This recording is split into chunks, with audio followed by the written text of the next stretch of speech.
6 people have died, including the attacker in Sydney's mall stabbing attack. It is being said that the attack took place without any provocation. Police say no clear motive was emerged in the relation to the attacker, who killed 5 other people and injured several of them. Now, emergency services had rushed to the Westfield-Bondi junction just before 4 p.m. as New South Wales Police stated in its release. Authorities have advised people to steer clear of the area as inquiries into the incident continue, with no further details available at present. Following the event, hundreds were evacuated from the shopping centre, as reported by several news media organizations. Local media reports are indicating that some individuals remain trapped inside. Witnesses also reported hearing shots being fired as well.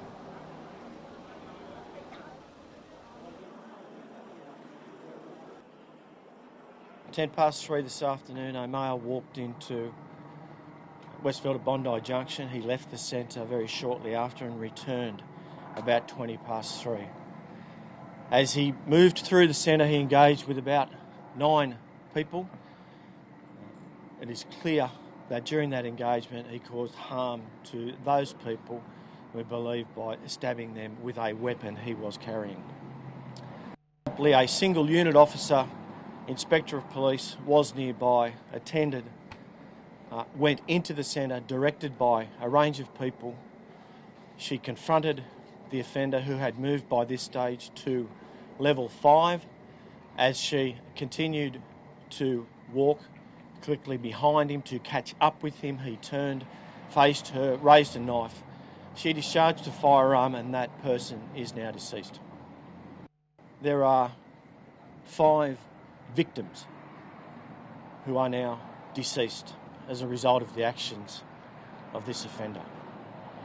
There are more than several other people who have been conveyed to hospital. A number of those are in serious and or critical conditions at this stage, and I do not have further information in relation to descriptions of those people. I know one of them is a small child. From preliminary inquiries, it would appear that this person has acted alone. I am content that there is no continuing threat.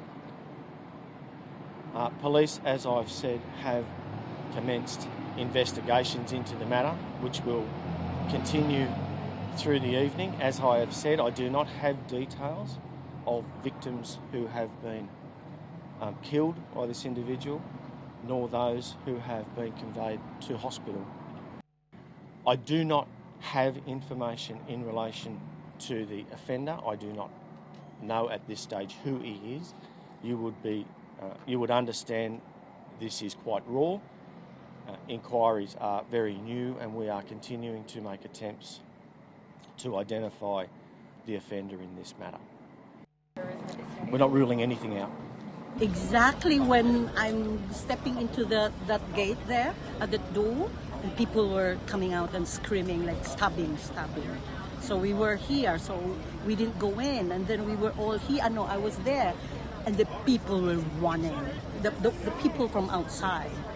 So we run all the way there, we hide in meter 10, and they close and they let us in, and they close the doors of their shops.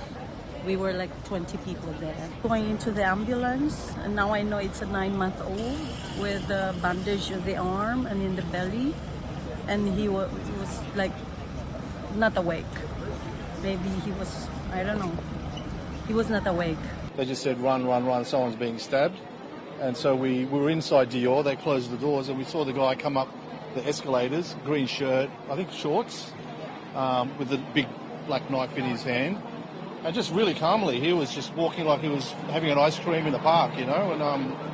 And then he went up the escalators at Zara, and then probably within about a minute, we heard 3 gunshots, and that was it. I was coming home on the bus, and just we were coming around the corner, I saw a fellow in a green and yellow T-shirt, and he was going that way. But then I saw him go the other way, and I heard people yelling and screaming, running. So I said, okay, there must be something going on. So I saw the yellow, blinded copper. So I saw her, and I followed her all the way upstairs, up near there, and I followed her. I saw people running like quite clearly in one direction, and behind them was a man with a knife running towards different people. He was running up to them, or trying to. I don't know what he was doing, but then we went into the gym because I was right outside that, and we're trying to close the doors to the gym when we heard the gunshots, which I understand now were the police, but at the time we didn't know that. So I think, For all of us tonight, the devastating scenes at Bondi Junction are beyond words or understanding. It would appear that this person has acted alone.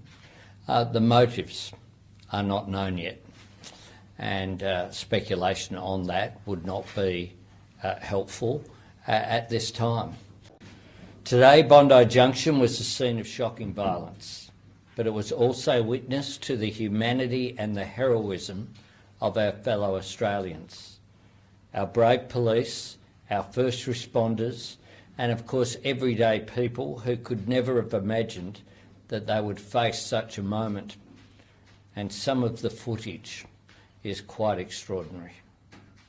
Staff for whom this should have been a normal shift, shoppers peacefully going about their lives, and yet for these Australians their first instinct in the face of danger was to help someone else.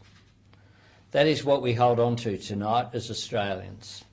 That's confirmation of who we are, brave, strong, together. I think the AFP Commissioner has made it clear that speculation, certainly not from myself, would be unhelpful at this time. We should allow the investigators to go about their work. The police, I've also had a discussion tonight with the Director General of ASIO. The motive at this stage is unknown, and we will, of course, continue to update the Australian public as more information is known.